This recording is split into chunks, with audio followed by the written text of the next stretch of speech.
Deb, here it is, December of 2025. Uh, Looking back at the last 12 months, how would you describe what's happened to the global trading system? It's been an adventure, hasn't it? I mean, the last 12 months have been like 20 years. I feel like I've aged a ton. So the analogy that I've been giving to everyone, which I'm still sticking with, and maybe I'll have to come up with a new analogy in 2026, but at least for now, basically we watched 80 years of economic integration, right? So we spent 80 years, 8 decades building up this beautiful vessel that held most governments, most countries, most businesses. It got extended, it got expanded, it got new things put on it, but basically we were all still largely dealing with one vase for 8 decades. The vase was not beautiful, just to be clear. It didn't always work. It held the water, but it didn't really look quite so beautiful anymore. And especially as we got closer to 2025, the vase kept getting sort of shoved closer to the end of the table and it was kind of top heavy. And so it was already a little bit dicey. But on April 2nd of this year is the moment that I would date when that vase goes comprehensively shoved onto the floor by US President Donald Trump, and the pieces all shattered on the ground. So most of 2025 has been a discussion about what do we do with the broken pottery. First, it was a long period of do we have broken pottery and a denial about what is the level of damage. And then, having recognized, in fact, the pottery is now broken, how are we going to pick up those pieces and how are we going to sort of knit them together, not the way they were, just to be clear, we're not going back to that, but can you make a like tall thin vase, long flat one? And so most of the rest of 2025 was dealing with collecting the broken pieces of pottery to figure out what are we going to do about this going forward.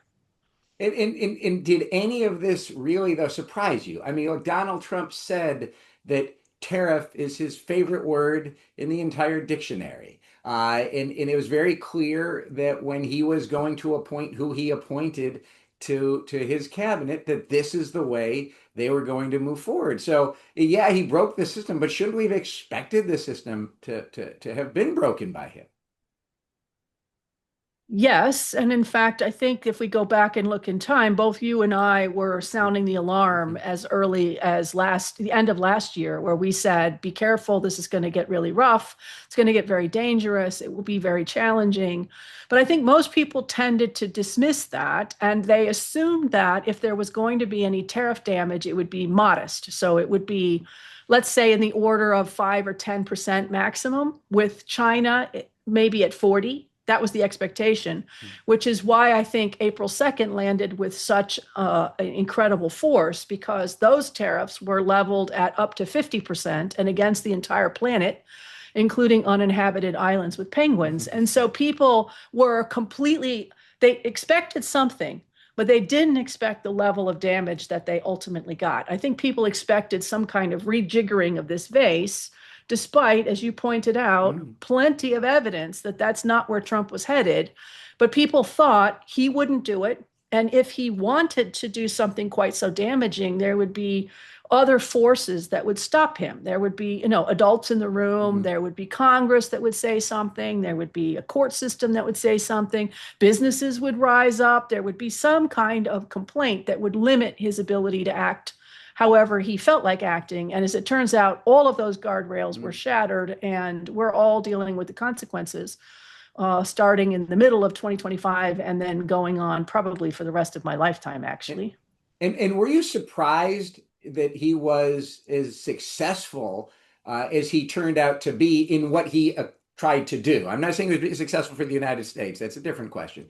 But in what Mm. he set out to accomplish, he did. And the whole premise of the America First trading policy is that the U.S. is the biggest, strongest, most important country in the world by any metric, military, economic, trade, investment, whatever you want to put on it, and that when the U.S. takes on countries bilaterally, one on one, it is always going to have the advantage or have all the cards. And we can put China off to the side for a second, but other than China, it always has all the cards.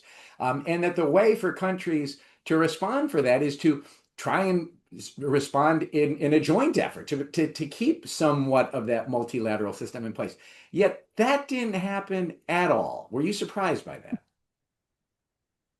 I don't think I'm surprised, but I was certainly disappointed because my expectation was that at least some of these countries that have spent decades talking about the importance of the system, talking about the importance of working together, had networks of collaboration already in place, had extensive experience working together in various, again, settings, different places, et cetera.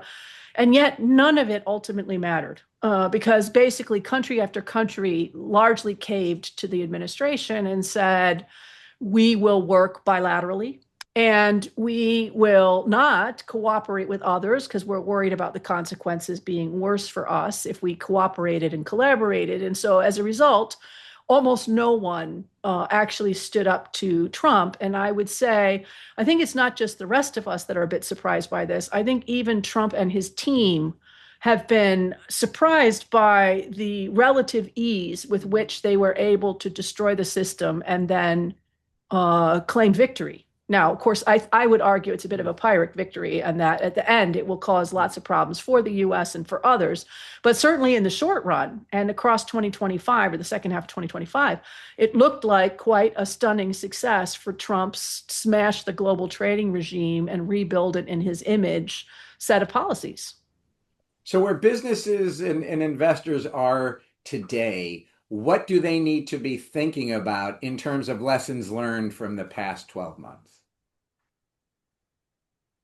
Well, I think there's a few lessons that they could learn. So, one is that the guardrails that you thought would protect you and others from a rogue president in the United States turns out to be far less of a guardrail than anticipated. The second is that the cooperation, the lip service paid to cooperation by others is more lip service at the moment than reality. Now, that doesn't mean it will always be like that, but that I think is an important lesson from 2025. But the third lesson is somewhat contrary to that, I think, which is despite all the turbulence and all the turmoil and all of the changes and all of the economic headwinds, if you get to the end of 2025 and you look at how did business do overall, global business do, trade figures are up, not down.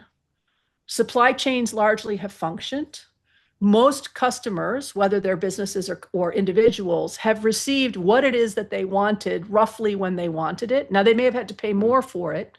They may ultimately have perhaps bought less of some things. But overall, I would say supply chains have been, again, incredibly resilient against extraordinarily strong headwinds across 2025.